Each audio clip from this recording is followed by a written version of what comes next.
Ibinalibag ko sa may pader ang dalawang lalaki.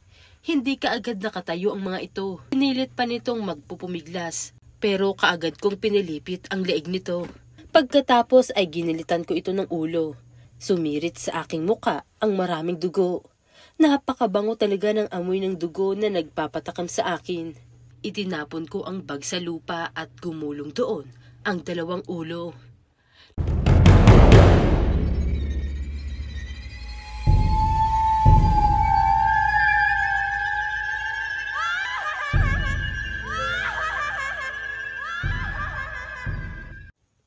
Namamanhid ang mga braso ko sa pagkakabitin sa itaas.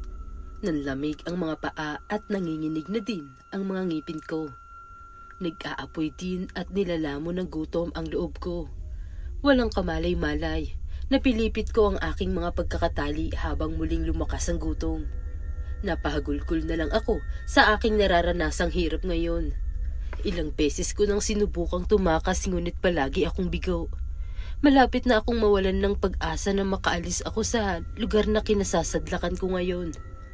Ang nais ko na lang gawin ay matulog at baka sakaling paggising ko ay hindi na ako binabangungot. Ngunit alam kong hindi iyon mangyayari. Sinabi ng mga nakahuli sa akin na pinarurusahan nila ako sa pagiging isang nilalang na labag sa kalooban ng Diyos at halos hindi ako pinatulog. Kapag tuluyan na akong naaanod sa panaginip, binubuhusan nila ako ng malamig na tubig para ako'y magising at muli na naman nilang pahihirapan. Masyado na akong nangihina dahil ilang araw na rin akong hindi nakakainom ng dugo at nakakakain ng laman loob ng hayop. Mga hayop na nagpapapawi sa aking gutom at uhaw. Ang dating mga araw ng aking pagkakabihag ay naging buwan na. Ang aking paningin ay lumabo na halos wala na akong makita. Alam kong palaging dumadating ang mga lalaki sa kalagitnaan ng araw, ngunit wala silang ginawa kundi tumayo roon. Ilang beses na akong nagmamakaawa sa kanila ngunit sa halip na pakinggan ay mas lalo nila akong pinarurusahan dahil para sa kanila ako ay alagad ng kasamaan. Sa bawat hagupit ng buntot pagi na dumadapo sa aking nalalapnos na balat, ay siya ring pagbalot ng pagkasuklam sa aking puso. Nagsimula na akong lamunin ng galit at paghiganti. Nasa harapan ko ngayon ang tatlong lalaki na pawang may dalang tigi-isang buntot ng pagi. Mariin kong ikinuyom ang aking kamao sa matinding galit. Ipinangako ko sa aking sarili na hindi ako mananatiling nakakulong at nakakadena. Nagpupumiglas ako. Pinipilit at hinihila ang mga kadena sa abot ng aking makakaya. Buong lakas ko itong hinila kahit pakiramdam ko ay wala na akong lakas na magpatuloy. Marahas akong napabuntong hininga nang maubos na talaga ang aking lakas. Napaatras ako, napasandal sa malamig na mga bato. Sinubukan kong iangat ang aking ulo nang bumagsak ito sa kanang braso ko. Pero hindi ko magawa. Nagsisimula ng pumikit ang aking mga mata upang makabawi kahit kaunti. Subalit tuluyang nilamon ng dilim ang aking diwa. Naalimpungatan ako nang maamoy ang dugo na tila bumuhay sa buo kong kalamnan. Naaamoy ko ito, ngunit hindi ako makagalaw. Iminulat ko ang aking mga mata at hinanap ang pinagmulan ng amoy. Natigilan ako nang makita ang nakabukas na bintana. Muli kong sinamyo ang amoy at tama nga ako. Nagmula nga ito sa labas. Kahit na hindi ako makalapit sa bintana, ang bango ng dugo ay nanatili sa hangin. Naglalaway ako ngayon. Nagulat ako nang nakagawa pa ako ng anumang uri ng likido. Gaano katagal ito magtatagal? Kailan nila ako papatayin? Tanong ko sa aking sarili. Naririnig ko naman sila, paikot-ikot sa dilim. Ang mapurol. Matunog na ingay ng kanilang mga tibok ng puso na umaalingaw-ngaw sa aking isipan. Nataranta ko. Sinubukan kong iangat ang aking ulo sa pagkakataong ito at nagawa ko na. Nataranta. Sinubukan kong iangat ang aking ulo at sa pagkakataong ito ay gagawin ko na. Wala akong magawa. Muli akong tumayo at puresahang hinila uli ang kadena. Buo na ang loob ko na makatakas ngayong gabi. Lumawak ang aking ngiti nang mapansin na medyo lumuwag ang dulo ng kadena kung saan nakapako ito sa mga pader na bato. Akmang hihilahin ko na ulit ang kadena nang may marinig akong mga yabag na parang papalapit na sa aking kinaroroonan. Kaagad akong bumalik sa pwesto at nagkukunwaring tulog. Lumabas naman kaagad ang mga lalaki nang masigurong nasa silid lang ako at nakakulong. Pagkaalis ng mga lalaki ay kaagad kong hinugot ang kadena hanggang sa tuluyan itong natanggal mula sa pagkakadikit. Inilubid ko ito sa aking braso dahil medyo may kahabaan ng kadena. Lumapit ako kaagad sa nakabukas na bintana at sumilip. Medyo may kataasan ito pero alam kong kaya ko itong talunin. Walang ingay akong lumapag sa lupa at kaagad na tumakbo patungo sa masukal na gubat. Hindi ko alam kung saan ako dadalhin ng aking mga paa. Hindi ako masyadong pamilyar sa lugar ngunit ang mahalaga sa akin ay makalayo ako sa impyernong hinantungan. Pilit kong nilalabanan ng pagod at paghihina hanggang sa marating ko ang ilog. Tumawid ako ng ilog at doon tumambad sa akin ang mangingilan-ngilang kababayan. May nakita akong isang lasing na lalaki at patungo ito sa pinagkukublihan ko. Mabilis ko itong sinunggaban at kaagad na kinagat ito sa leeg. Nangisay ang lalaki hanggang sa tuluyan itong nawalan ng hininga. Sarap na sarap ang aking pakiramdam habang nilalantakan ang mga laman loob nito. Ito ang unang beses na kumain ako ng tao at totoong mas masarap ang lasa ng kanilang karne kaysa karne ng hayop. Napatid ng aking biktima ang gutom at uhaw na isang buwan kong naramdaman. Ang kailangan ko na lang ay makabalik sa pugad namin upang tuluyang gumaling ang aking mga sugat. Ginamit ko ang aking pang-amoy upang madali kong mahanap ang daan pabalik. Sinalubong ako kaagad ng aking mga kauri pagdating ko sa aming kuta. Nababakas ko ang pag-aalala sa kanilang mga muka habang umiiyak naman si ina na yumakap sa akin. Matagal nila akong hinanap subalit di nila matunton ang aking amoy dulot ng mga pangontra na nakalagay sa aking kulungan. Mas tumindi pa ang galit sa aking puso nang malaman na pinatay ng mga lalaking yon si ama at ang nakatatanda kong kapatid, pati na ang ilang mga kauri ko. Mabuti na lang at nakatakas si ina, pati ang iba kaya ipinagpaliban muna nila ang paghahanap sa akin. Ipinangako ko kay ina at sa iba ko pang kalahi na magkakaroon ng hustisya ang pagkamatay ni ama at ng nakatatanda kong kapatid pati na ang aking mga kalahi. Isang araw lang ang itinagal at tuluyan nang gumaling ang aking mga sugat.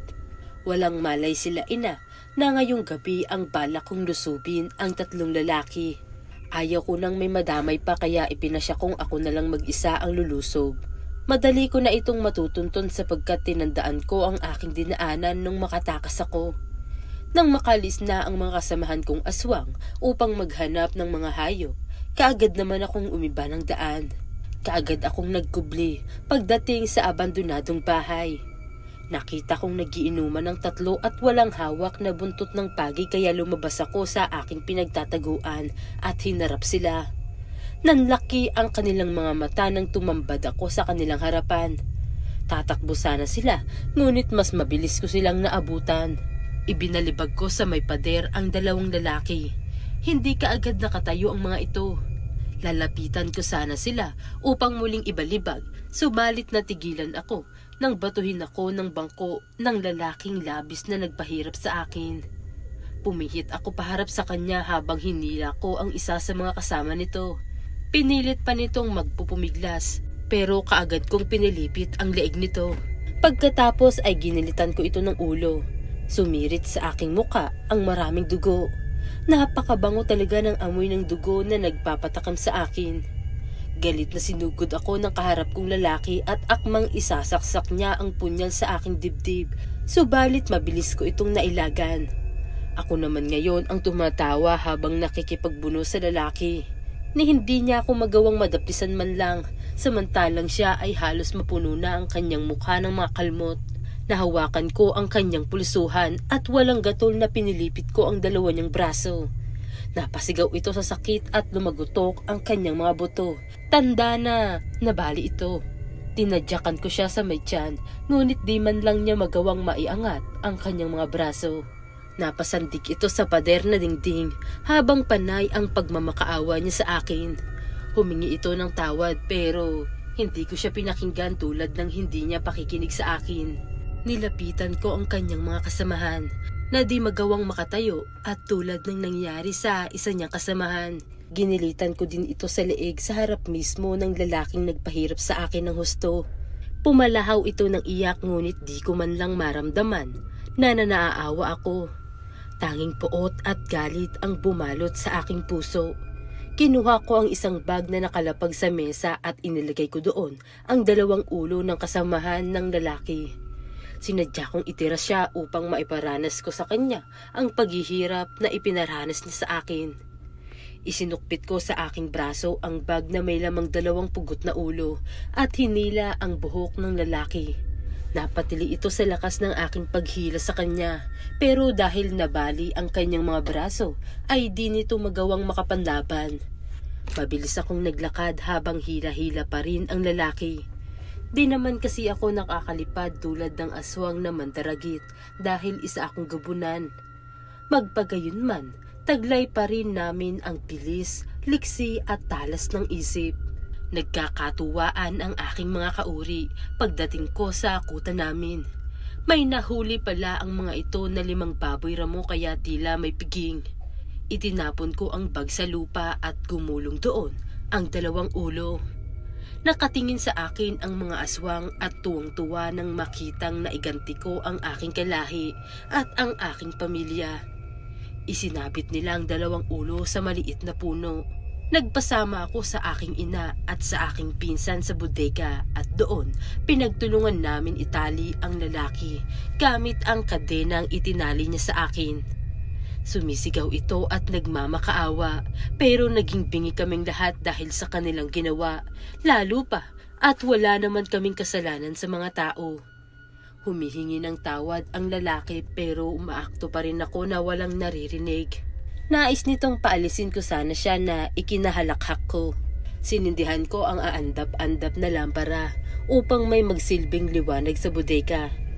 Pagkatapos ay lumabas ako ng bodega at ikinandado ang pinto nito. "Palabasin mo ako! Palabasin mo ako!" Rinig kong sigaw ng lalaki.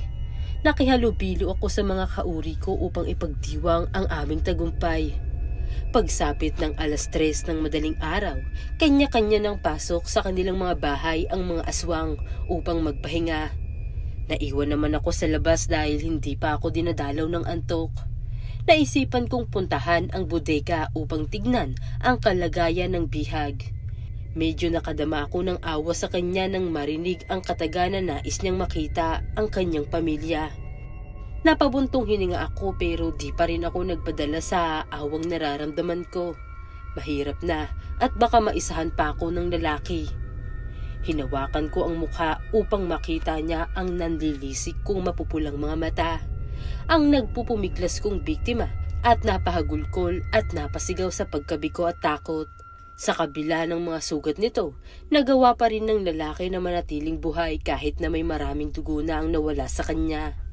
Sininghalan ko siya at labis akong napupuot sa lalaki dahil isa siya sa mga nagpahirap sa akin.